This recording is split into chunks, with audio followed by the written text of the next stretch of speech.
अस्सलाम वालेकुम। Today I am going to talk about pain. हम पेन के बारे में पढ़ेंगे। पेन मीनिंग पेनल्टी और punishment. Pain is a subjective unpleasant sensory and emotional experience associated with actual or potential tissue damage. Whatever the patient says it is existing whenever he says it does. The fifth vital sign. The American Pain Society coined the phrase pain, the fifth vital sign, to emphasize its significance and to increase awareness among healthcare professionals. Documentation of pain assessment is now as prominent as the documentation of traditional vital sign. Pain जो है इसकी meaning है penalty और punishment. Pen ऐसा ही है, pen जो है वो ऐसे ही इंसान परसीव होता है, और जब भी किसी पर्सन को पेन होती है तो ये पेनल्टी और पुनिशमेंट लगता है पेशेंट को, और डिपेंड करता है पेन की सीवियरिटी क्या है, उसी के अकॉर्डिंग जो है वो पेशेंट परसीव करता है पेन को। इसलिए पेन को जो है पुनिशमेंट बोला गया है। ये क्या है, ये पेन जो है ये सब्जेक्टिव है। सब्जेक्टिव का मतलब है खुद ही परसीव करता है पेशेंट, खुद ही पेशेंट बोलेगा कि उसको पेन हो रहा है, वो खुद से ही महसूस करेगा। क्योंकि जब भी किसी को पेन होती है तो उसके लिए कोई डायग्नोस्टिक जो है टेस्ट्स नहीं होते हैं। उसको जब भी पेशेंट बोले कि पेन है, उसका मतलब है पेशेंट को पेन हो रहा है। वो इग्नोर नहीं करना है, उस पर यकीन करना है कि हाँ पेशेंट बोल रहा है वो उसका पेन है। वो खुद से ही वो फील करता है, उसको हम सब्जेक्टिव बोलते हैं।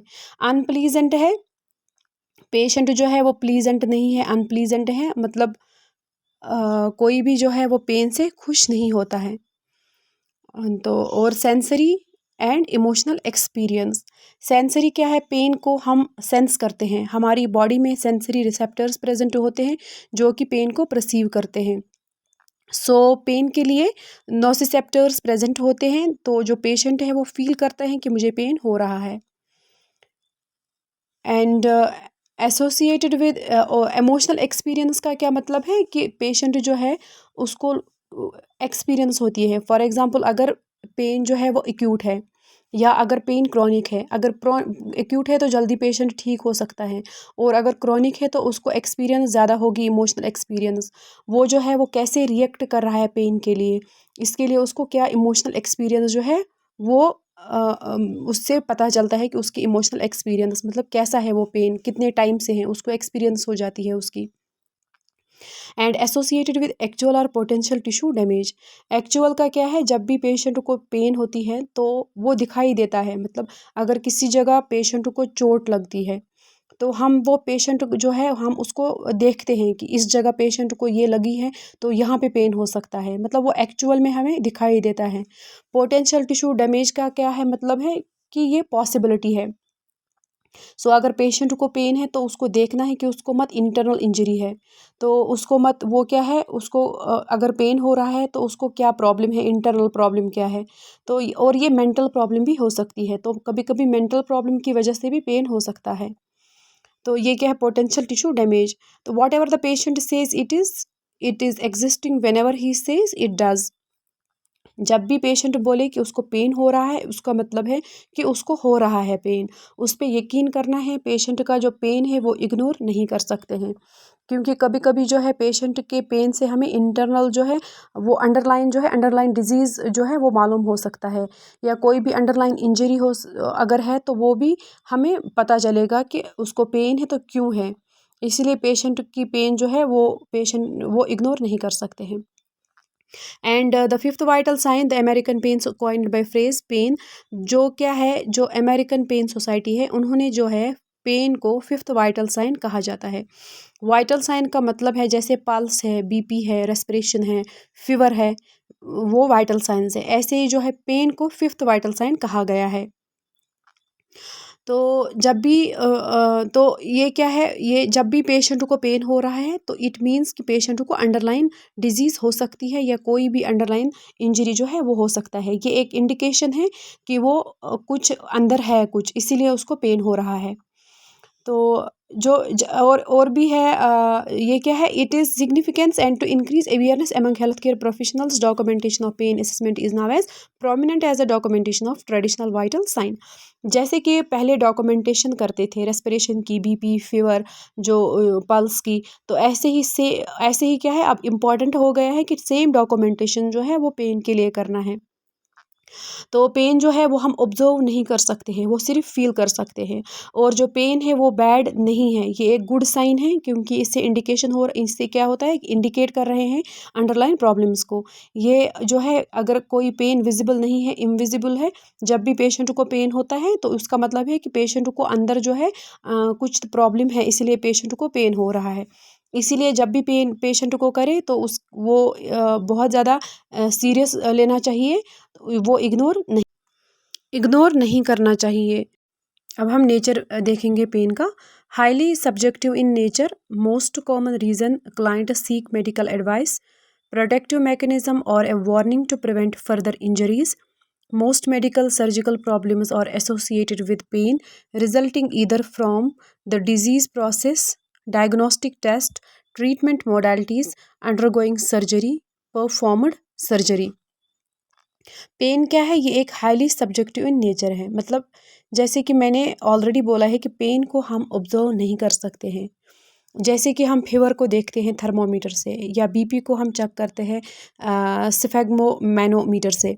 तो ऐसे ही हम पेन के लिए जो है कोई जो टूल है वो नहीं है जो जिससे हम पेन को जो है वो देख सके। पेन के लिए कोई टूल नहीं बना है। इसलिए जब भी पेशेंट बोले कि मुझे पेन हो रहा है, उसका मतलब उसको है, वो क्या है, subjective in nature. Most common reason client seek medical advice. जब भी पेशेंट को पेन होती है तो वो कहाँ जाते हैं, वो जाते हैं वो मेडिकल एडवाइस लेते हैं, क्योंकि वो हॉस्पिटल जाते हैं पेन के लिए। अगर पेशेंट को फीवर है या और कोई डिजीज़ है, वो उतना नहीं केयर करते हैं। जब भी पेशेंट को पेन होती है तो वो कंट्रोल नहीं कर पाता है, वो जल्दी जल्दी कहाँ जाता है, हॉस्पिटल देखने के लिए कि मुझे पेन हो रहा है। इसीलिए वो क्या है, मतलब वो सीख करते हैं मेडिकल एडवाइस। और प्रोटेक्टिव मैकेनिज्म और a warning to prevent further injuries. जो पेन है वो क्या है, जो जैसे कि मैंने ऑलरेडी बोला है, वो गुड नहीं है, वो गुड है, वो बैड नहीं है। वो क्या, पेन जो है वो प्रोटेक्टिव मैकेनिज्म है और वार्निंग साइन जो है वो बनाता है टू प्रिवेंट फर्दर इंजरीज। जब भी पेन होती है तो उसमें क्या है, हमें एक साइन मिलता है, हमें एक इंडिकेशन मिलती है कि पेन है, कोई इंटरनल सर्जरी या इंटरनल इंजरी मत है।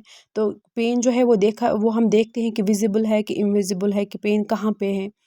तो ये क्या है, ये हमें जो है वो एक वार्निंग साइन दे रहा है। Most medical surgical problems are associated with pain resulting either from the heart disease, ये द डिजीज़ प्रोसेस। कभी कभी जो है वो पेन किस वजह से होता है, किसी डिजीज़ के कारण। फॉर एग्जांपल अगर हार्ट अटैक इंसान को होता है तो जब भी उसको वो प्रॉब्लम आती है तो उसको बहुत ज़्यादा चेस्ट पेन होता है, उसको एक साइड से पेन आ जाता है, हाथ में पेन हो जाता है। तो वो क्या है, एक साइन है। तो उस डिज़ीज़ के कोई और भी डिज़ीज़ हो सकती है जिसके कारण हमें पेन हो सकती है। डायग्नोस्टिक टेस्ट्स की वजह से, कभी कभी कोई डायग्नोस्टिक टेस्ट जब करते हैं उसकी वजह से भी पेन होता है। ट्रीटमेंट मोडालिटीज़, कभी कभी अगर कोई कैंसर पेशेंट है या कोई और पेशेंट है, उसको जब भी ट्रीटमेंट चलता है तो उनको पेन हो जाता है। अंडरगोइंग सर्जरी और परफॉर्मड सर्जरी, सर्जरी के दौरान भी पेन हो सकता है, और जब सर्जरी करते हैं तो उसके बाद भी पेशेंट को जो है पेन हो सकता है। अब हम देखेंगे काजेज़। जब भी पेन होता है तो किस कारण होता है और क्यों होता है। पेन जो है इंजरी अगर हो सकती है तो पेन हो सकता है सर्जरी, इन्फेक्शन की वजह से, सोशल वायलेंस की वजह से, डिजीज़ की वजह से, एंड साइकोलॉजिकल कुछ प्रॉब्लम्स की वजह से भी पेन हो सकता है। अब टाइप्स ऑफ पेन क्या है, on the basis of duration, on the basis of location, on the basis of severity and on the basis of physical source. On the basis of duration अगर हम देखें, उसमें क्या आता है, एक्यूट पेन आता है एंड क्रॉनिक पेन आता है। एक्यूट पेन जो है, pain that is directly related to soft tissue damage such as sprained ankle or a paper cut. Acute pain is of short duration, resolve as the injury tissue heal 3 to 6 months. Chronic pain, persist pain that lasts weeks to years. The pain may be caused by inflammation or dysfunctional nerves. जो acute pain है वो, उसको क्या है, वो short duration तक रहता है, वो बहुत कम टाइम तक रहता है। फॉर एग्ज़ाम्पल अगर हम एंकल की बात करें, अगर हमें एंकल में चोट आती है तो वो जल्दी जल्दी वो जो स्प्रेन है वो जल्दी ठीक हो जाता है, तो उसको हम बोलेंगे एक्यूट पेन। जो उसका क्या ड्यूरेशन जो 3 मंथ्स तक रहे, 2 मंथ्स तक रहे, या 1 मंथ तक रहे, अप टू 6 मंथ तक जो रहे, उसको हम एक्यूट नाम बोल सकते हैं। क्रॉनिक जो है वो क्या है, वो लॉन्ग लास्टिंग है, वो बहुत टाइम तक रहता है। एक्यूट पेन ईयर्स तक रहता है। फॉर एग्जांपल कोई भी अगर है, कोई नर्व प्रॉब्लम है, तो वो क्या है, वो लॉन्ग टाइम तक जाता है, तो उसको हम बोलेंगे chronic pain. And on the basis of location अगर हम देखें, neuroleptic pain and psychogenic pain. Neuroleptic pain क्या है, the pain caused by an injury of nerve system. जब भी पेन किसी नर्व की या किसी नर्व इंजरी की वजह से हो जाए तो उसको हम बोलेंगे न्यूरोलेप्टिक पेन। साइकोजेनिक क्या है, any social and emotional change, for example headache. ये जो है साइकोजेनिक क्या है, अगर कोई भी सोशल या इमोशनल पेन हो जाए, जैसे कि हमें हेडेक होता है, तो उसको हम बोलेंगे साइकोजेनिक पेन। ये आता है on the base of location. अब है on the basis of severity. On the base of severity जब हम देखते हैं तो माइल्ड पेन आता है, मॉडरेट पेन आता है एंड सीवियर पेन आता है। तो on the basis of physical sources जब हम देखते हैं, सुपरफिशियल पेन मतलब पेन जो है वो ऊपर की तरह स्किन की तरह ही होता है, स्किन में ही हो जाता है। तो डीप जो है वो डीप टिश्यू पेन जो है, वो जो पेन है वो due to damage of tissue, जब भी हमें डैमेज हो जाता है कोई टिश्यू तो डीप पेन होता है। और visceral pain, pain in the cavity, मतलब जो हमारा इंटरनल ऑर्गन्स है, तो कोई पेन अगर इंटरनल ऑर्गन में हमें है तो उसको हम विजरल पेन बोलते हैं। अब हम देखेंगे signs and symptoms of pain. जब भी पेन हो जाता है तो पेशेंट को कैसे लगता है, तो पेशेंट में क्या क्या सिम्टम्स देखने को मिलता है। Increased respiratory rate, increased heart rate, increase हो जाता है respiratory rate, heart rate, BP increase हो जाता है, increased blood glucose level and diaphoresis. Diaphoresis क्या है, excessive sweating due to the secondary condition. For example अगर को किसी को मीनोपाज है या हाइपरथायराइडिज्म है, तो उसकी वजह से क्या है, वो उसी को हम डायफोरेसिस बोलते हैं। तो वो सब कुछ देखने को मिलता है जब पेन हो जाती है। डायलेटेड पिपल्स, पेलर मतलब पेल हो जाता है इंसान, उसका जो स्किन कलर है वो डाल हो जाता है। पेरिफेरल वेसो कंस्ट्रक्शन, इसका मतलब है it occurs when peripheral blood vessels become constructed. And मूनिंग का मतलब क्या है, अनहैप्पी वॉइस। जब भी किसी पेशेंट को पेन होता है तो उसका जो वॉइस है या उसका जो क्राइंग वो रोने लगता है, उसका जो मूड स्विंग हो जाता है, उसको हम मॉर्निंग बोलते हैं। Gardening the area, restlessness, irritability, facial expressions, verbal statement, body movement, alteration in response to the environment. उसको जो है वो माहौल भी उसको अच्छा नहीं लगता है, उसको वो इरिटेट हो जाता है, वो रेस्टलेस फील हो करता है, उसके एक्सप्रेशंस भी जो है वो डिफरेंट लगते हैं पेशेंट को, जब भी पेशेंट को पेन हो जाता है। ये था उसका साइंस एंड सिम्टम्स। अब ये क्या है, ये एक पेन मेजरमेंट स्केल है। ये हम देखते हैं 0 to 10 तक।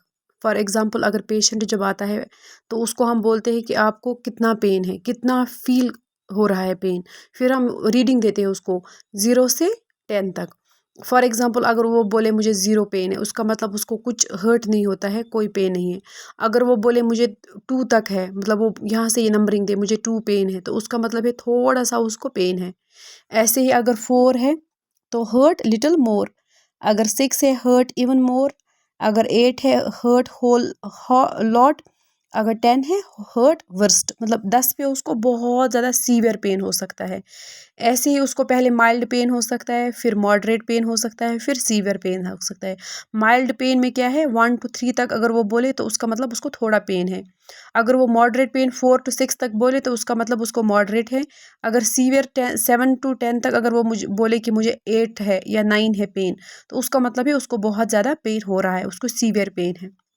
ये है पेन मेजरमेंट स्केल, ये हम ऐसे ही चेक करते हैं पेशेंट को। Pain based on aetiology. Nociceptive pain. Nociceptive pain is experienced when an intact, properly functioning nervous system sends signals that tissue are damaged, requiring attention and proper care. For example, the pain experienced following a cut or broken bone alerts that person to avoid further damage until it is properly healed. Once stabilized or healed, the pain goes away. अब इसमें क्या है, हमारी जो body है, body में nociceptor जो है वो प्रेजेंट होते हैं जो पेन को डिटेक्ट करते हैं।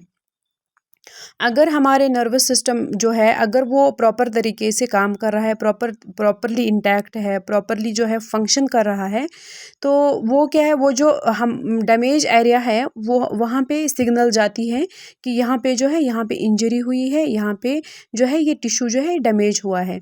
तो क्या है, तो प्रॉपर अटेंशन चाहिए उस पार्ट को, और प्रॉपर जो है वो केयर चाहिए। वो कैसे, वो बिकॉज ऑफ नोसिसेप्टर जो है उनसे पता चल जाता है। तो जब भी ये डैमेज्ड टिश्यू जो है, जब भी उस पे फिर प्रॉपर केयर जब करते हैं, तो वो जब वो हील हो जाता है, तो पेन क्या है, पेन खुद ही ख़त्म हो जाता है। या अगर कोई ब्रोकन बोन है या किसी भी जगह कट लगा हुआ है या कोई डैमेज्ड पार्ट है, तो जब तक ना वो ठीक हो जाए, जब वो ठीक हो जाता है तो खुद ही जो है वो पेन ख़त्म हो जाता है। अब हम देखेंगे somatic pain. This is the pain that is originating from the skin, muscle, bone और कनेक्टिव tissue.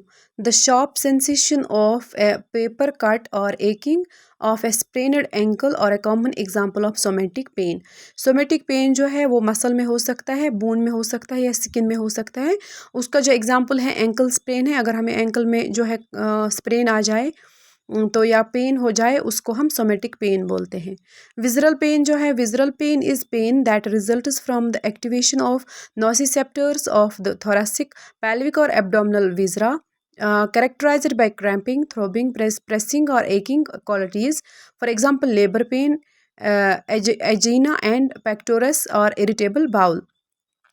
विज़रल पेन का मतलब है जब भी हमें इंटरनल ऑर्गन्स में पेन हो जाए, विज़रा का मतलब है ऑर्गन, जब भी हमें एब्डोमिनल पेन हो जाए या अंदर से कोई क्रैपिंग जो है वो हो जाए, तो उसको हम, या लेबर पेन जब भी होती है उसको भी विज़रल पेन बोलते हैं। जब इंटरनल ऑर्गन्स में पेन हो जाए उसको हम विज़रल पेन बोलते हैं। फिर neuropathic pain is associated with damage और malfunctioning nerves due to illness, injury और undetermined reasons. For example, diabetic peripheral neuropathy, phantom limb pain, or spinal cord injury pain. It is usually chronic and it is described as burning, electric shock, tingling, dull, and aching. And neuropathic pain, it is of two types based on which part of nervous system is damaged. तो इसमें फिर आता है peripheral neuropathic pen and आता है central neuropathic pen. Neuropathic pain जो है वो क्या है, वो नर्व्स का पेन है। फॉर एग्जांपल डायबिटिक जो है पेरिफेरल न्यूरोपैथी है, या स्पाइनल कॉर्ड इंजरी अगर होती है तो उसमें पेन होता है। तो जो ये न्यूरोपैथिक पेन है ये क्रॉनिक पेन, उसको ज़्यादातर ये क्रॉनिक पेन ही होता है। तो उसमें पेशेंट को इलेक्ट्रिक शॉक जैसे लगते हैं, उसको बर्निंग जैसे टिंगलिंग सेंसेशन हो जाती है और पेन हो जाता है।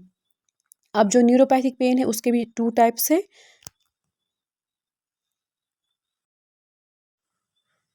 पेरिफेरल न्यूरोपैथिक पेन क्या है, due to the damage to peripheral nervous system. For example, phantom limb pain. And central neuropathic pain क्या है, results from malfunctioning nervous in the central nervous system. For example, spinal cord injury pain और post stroke pain जो है, ये है इसके neuropathic pain के दो टाइप्स। अब हम देखेंगे factor influence response to pain. पहला है फिजियोलॉजिकल फैक्टर्स, इसमें fatigue, genes, neurological functioning and age आता है। सोशल फैक्टर में attention, previous experience, family and social support. Spiritual factors आता है।